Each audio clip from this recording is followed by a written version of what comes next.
D'accord, donc nous cherchons à obtenir. Ce serait le moins grand, qui change un peu de couleur. Ou s'ils enflent un peu, même les petits y vont parfois. Volontaire.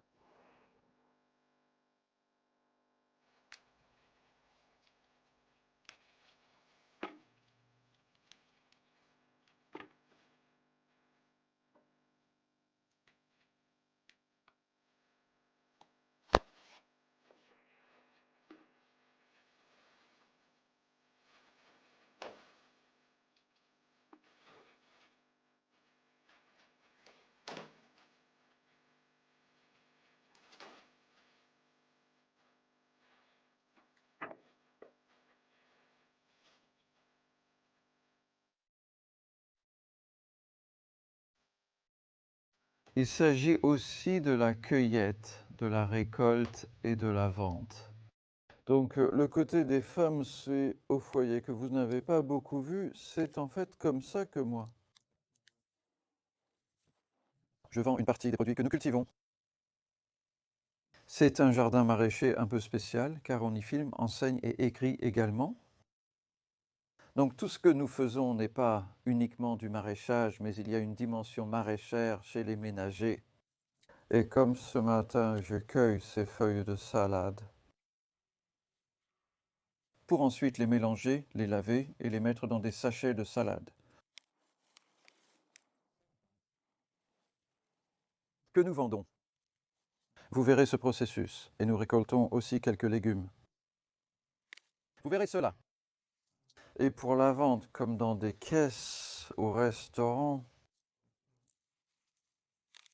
donc couvrir tout cet aspect-là est intéressant, particulièrement cette récolte de salade que je fais, celle-ci. La principale vente chez Homemakers est le fait d'enlever les feuilles extérieures de la laitue comme ça. C'est la méthode que j'ai développée. Ça fonctionne très bien pour une récolte régulière et répétée, comme en ce vendredi matin. C'est le principal matin de récolte de la semaine pour la salade. En fait, on en fait 2 par semaine, le mardi aussi. Maintenant, bah, c'est la plus grosse pour le week-end. Et oui, on aime bien en avoir.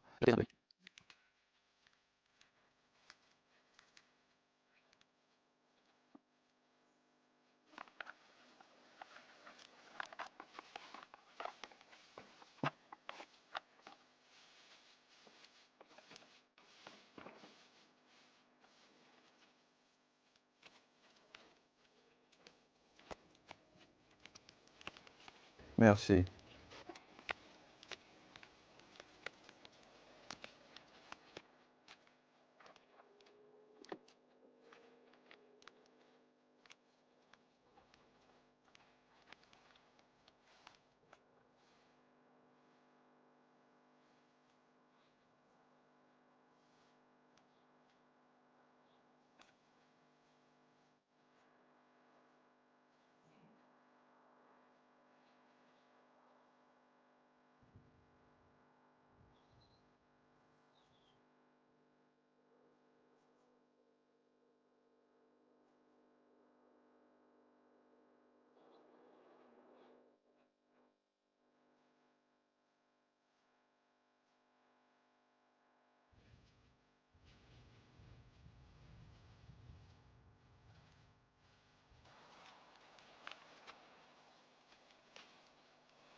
D'accord.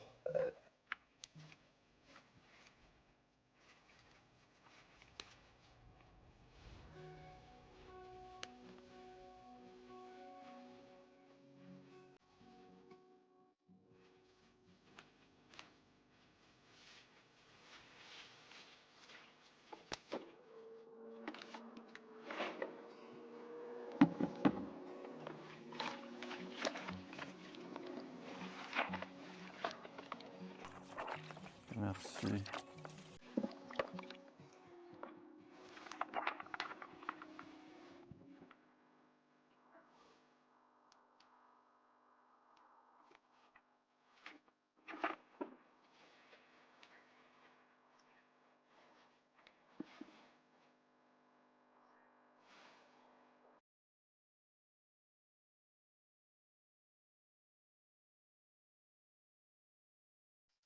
Oui. Celles-ci mettent du temps à mûrir. C'est très facile d'en cueillir à partir de là. Oui, c'est assez simple, n'est-ce pas? C'est sympa. Waouh, autant de liberté, n'est-ce pas?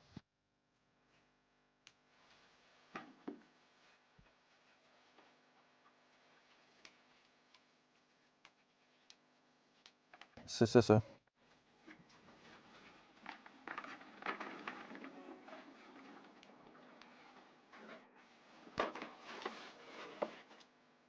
Découvrons la suite.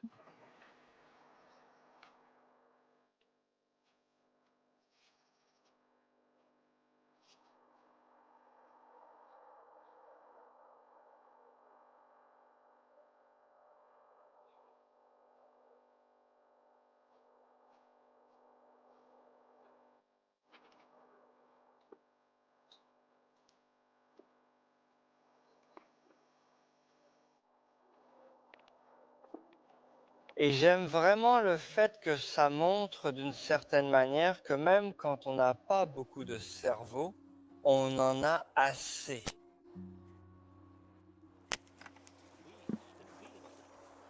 Donc ces carottes vont au spa local à Brusson et ce sont des carottes qui ne seraient pas acceptées pour la vente au supermarché parce que, comme vous pouvez le voir, elles ne sont même pas là. Certaines sont trop longues pour les barquettes, alors nous allons les manger. Donc, il y a un certain tri qui se fait ici, mais ce que je constate, c'est que les gens sont très intéressés par celles-ci parce que, je suppose, elles ont vraiment bon goût, elles sont vraiment sucrées, et donc je profite un peu du marché de la qualité qu'on ne peut pas trouver ailleurs.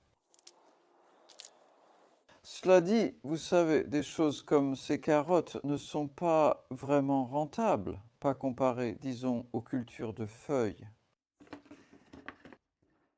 Et je mets un peu plus de 400 grammes, environ 1 livre de carottes dans chaque barquette et je vends ça pour 1 livre sterling. Donc c'est une bonne affaire pour celui qui l'achète, je pense, mais dans les années 80, quand je faisais ça à plus grande échelle et de façon vraiment commerciale, à l'époque, les paniers étaient une nouvelle façon passionnante de vendre des légumes. Donc j'étais l'un des pionniers de ça. Et à un moment donné, je vendais jusqu'à 100 de paniers par semaine à des particuliers qui les commandaient. Et c'était vraiment des paniers. Ils recevaient essentiellement ce qui était de saison dans leurs paniers. Il n'y avait pas Internet dans les années 80. Ils ne pouvaient pas modifier leurs commandes en ligne. Ils recevaient simplement leur panier surprise. J'ai eu l'impression que les gens appréciaient cela, en réalité. Mais c'était la première fois que ce mode de vente se produisait vraiment autant.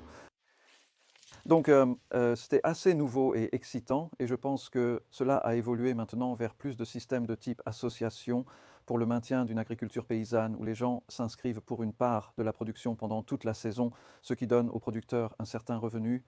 Un revenu stable permet aux employés de budgétiser et de planifier, ce qui est avantageux pour les deux parties. Si tout se passe bien, si vous trouvez un bon producteur et que le producteur trouve de bons clients, cela peut être une très très bonne façon à la fois d'acheter et de vendre des produits. Contrairement à ce que je fais ici, c'est-à-dire vendre au magasin, ce que je constate, c'est que, par exemple, pour vendre au spa, il faut une relation avec l'acheteur. Donc, on s'entend bien, eh bien, je connais Phil depuis plus de 20 ans et on se comprend plus ou moins, on sait d'où on vient chacun, je sais à peu près ce qu'il veut, il sait à peu près ce que je peux cultiver, ce qui vaut la peine d'être cultivé. Et tu sais, il est prêt à s'adapter à ça. Il faut absolument ça. On ne peut pas cultiver, ce n'est pas comme produire des choses dans une usine. Il faut une certaine compréhension des deux côtés et une reconnaissance des difficultés liées à la météo et tout ce genre de choses. Combien de temps cela peut prendre pour récolter et tout ça. Donc, en tant que producteur, il faut être bon pour assurer la continuité, ne pas avoir de trous ou d'interruptions dans l'approvisionnement de ce que tu proposes. Par exemple, il n'est pas question de vendre 10 kilos de carottes une semaine et rien la semaine suivante. Qu'est-ce que ton acheteur va faire? Il va aller ailleurs si tu n'as pas.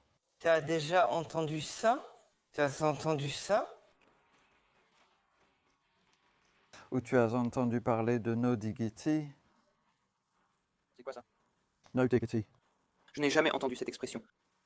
Donc, c'est un groupe de rock ou de rap, No Diggity? En hommage à No Dig? Non, pas du tout.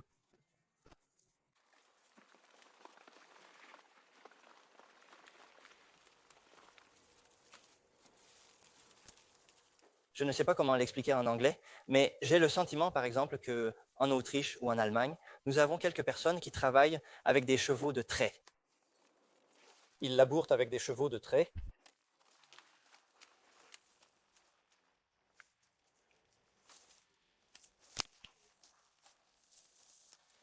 Reste simple pour éviter toute complication.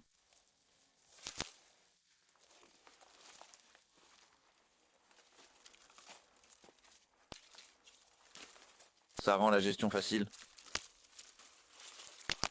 Je veux dire, par exemple, je ne veux pas entendre ce que tu demandes. Il s'assure toujours maintenant que tu saches que tu dois aller clarifier tout ça. Juste des idées, oui, ils font des choses qui fonctionnent.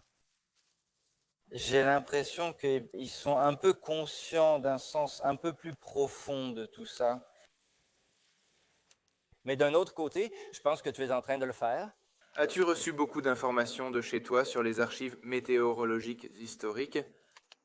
Non, pas vraiment historique, mais j'essaierai cette année d'en enregistrer davantage. Tu peux en trouver sur Internet. Pourtant, tu ne peux pas. Ouais, ce genre d'informations. Oui, j'ai de nombreuses archives. Mais tu te souviens sûrement bien, d'une année à l'autre.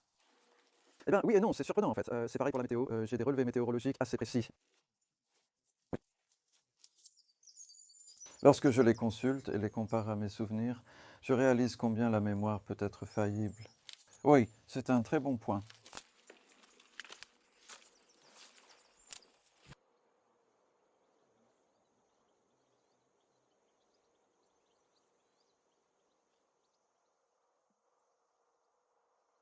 J'ai commencé à fournir un magasin local en concombre l'année dernière pour la première fois. Et au début, ils étaient sceptiques parce que j'avais besoin d'une livre pour que ça vaille le coup. Tu sais, même une livre par concombre, ce sont des assez gros, longs. Ils ont accepté car ils les achetaient à 70 pence, je crois. Et ils les vendaient à une livre, donc ils ont dit d'accord, on est d'accord, on va payer ta livre et on les vendra à une livre 30. Donc ils ne faisaient pas beaucoup de marge et voilà, ils ont vendu. Leurs clients étaient ravis de la saveur et disaient des choses comme « Nous avions oublié quel goût avaient les concombres ». Donc, par exemple, on parle de concombres comme celui-ci, et vous pouvez voir encore une fois que ça ne passerait pas au supermarché. Il est légèrement courbé. Je mets de côté ceux comme celui-là. Je ne mettrai pas ce concombre ici et ne m'attendrai pas à ce qu'il soit mis en rayon, même s'il n'a rien de mauvais. La plupart des gens n'ont pas l'habitude d'en acheter un comme ça. Mais on peut les manger, et s'il n'y en a généralement pas trop, si on arrive à bien les cultiver, on obtient la plupart assez droits et de bonne taille, et c'est donc ceux-là que je vends au poids. Et ça vaut à peu près le coup pour le travail que ça demande.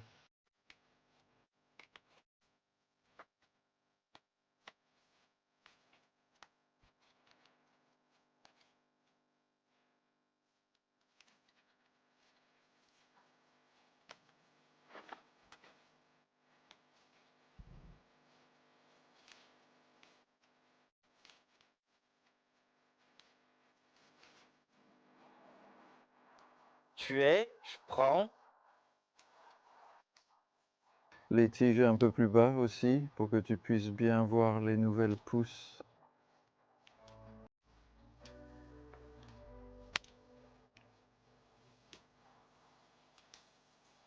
À la prochaine fois, alors. Ce que je vais faire maintenant, c'est mettre en pot des haricots verts. Et ce que je fais ici, c'est...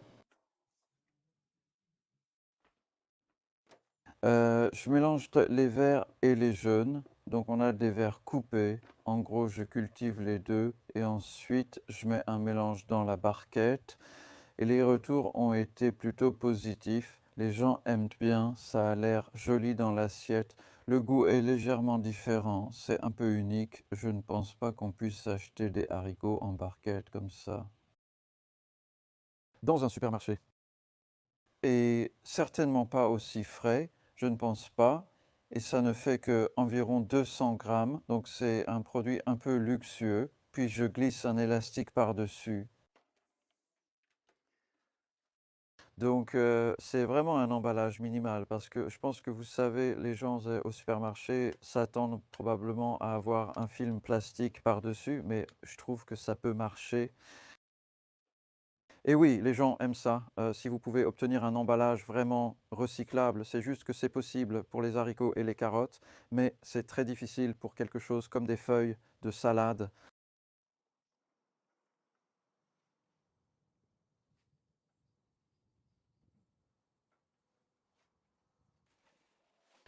Oui, donc en gros, j'ai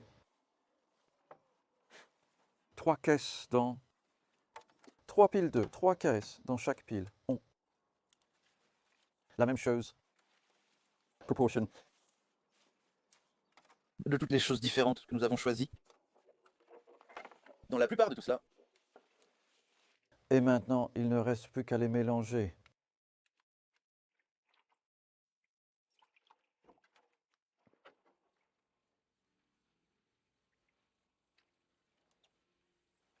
Tout. D'accord.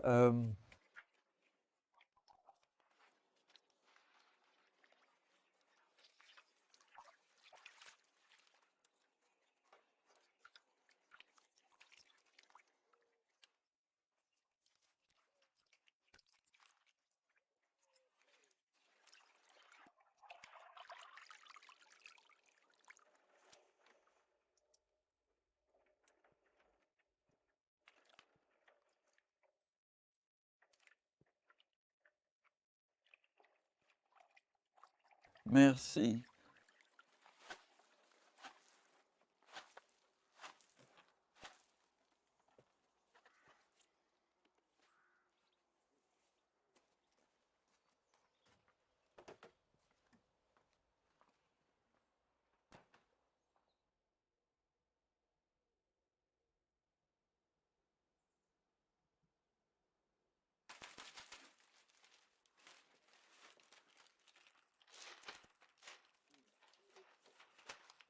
ils les ont juste posés sur une table. On pourrait facilement passer par-dessus.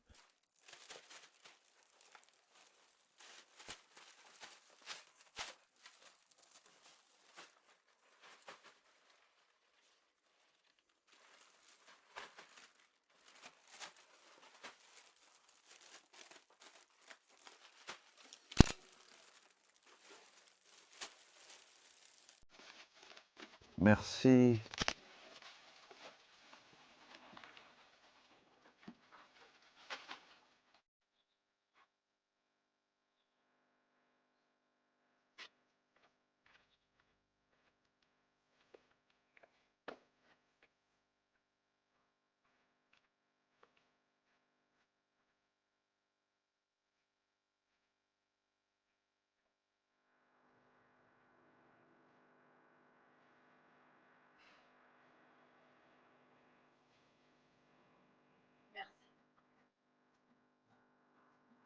S'il vous plaît, excusez-moi.